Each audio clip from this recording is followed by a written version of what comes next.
too hot.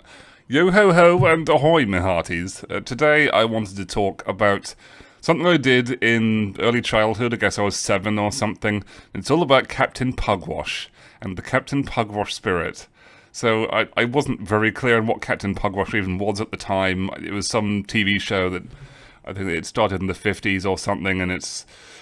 Anyway, the point is, when I saw it, it was shown in the early 90s, and it was a cartoon about some bumbling pirates who normally got rescued by Roger the cabin boy. And the important thing is it was made with bits of cardboard, pretty much. It was kind of simple. Characters would just stand there and their mouths would flap, a bit like this video. And, yeah, it was just made by bits of cardboard. Somebody had a tab or something, and they drew the characters in the cardboard, and I think a guy was just voice acting behind the cardboard or something.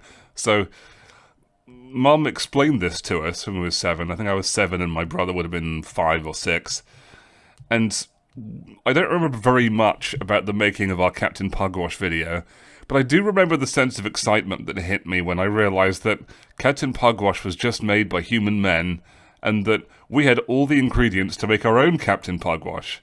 We had pens, we had bits of paper, we could say things, we could write things down, and we had a camcorder because we were decently well off. And so we scurried about making our own Captain Pugwash video, and that whole video still exists. I've edited some of it into this video. Cheers! I mean, looking back, this might have been some of my earliest experience with voice acting and stuff as well. I mean, I sounded extra pompous and nasal in this because Captain Pugwash also sounded pompous and nasal, so to put us together, it's kind of an explosion.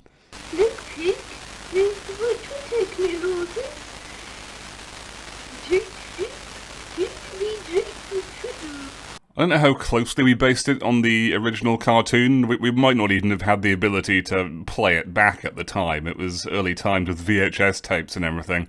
I mean, you can clearly see the compass we made is based on the compass in the intro. I guess in my 7-year-old's head, this Captain Pugwash production might have been equal, a bit of a Dunning-Kruger thing maybe. It must have seemed equal to the actual Captain Pugwash show.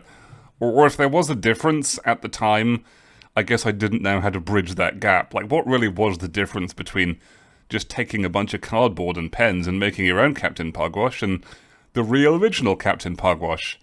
And in a way, some of those questions are still with me today. I mentioned this in a different video, the one about my history with Click Team Fusion, just taking stuff that inspired you and trying to recreate it, and how do you bridge that gap, and how do you go from, like, somebody made Captain Pugwash with a bunch of pens and cardboard and stuff. Clearly there's a bit of craft to it, and that's kind of the whole story, really, just craft. Captain Jake, there's a monster coming.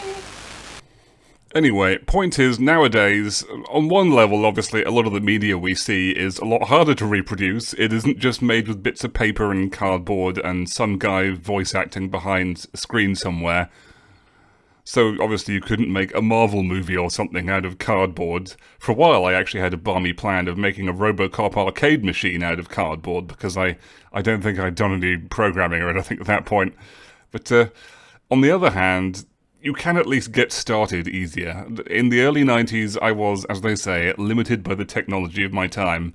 But now, pretty much anybody, even if they're not decently well off, can get a webcam and make a video on their phone and at least start making talking head videos like this one. So I really think there's more reason than ever to embrace that Captain Pugwash spirit and make something earnest, even if it's kind of weird and dodgy like our Captain Pugwash video was. I think you can really see the effort behind it. So that's the point of this video.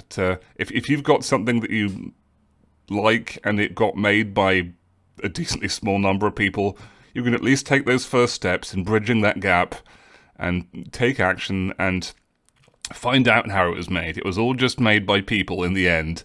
So I guess ultimately it's all just pens and bits of paper and cardboard, and that's the foundation.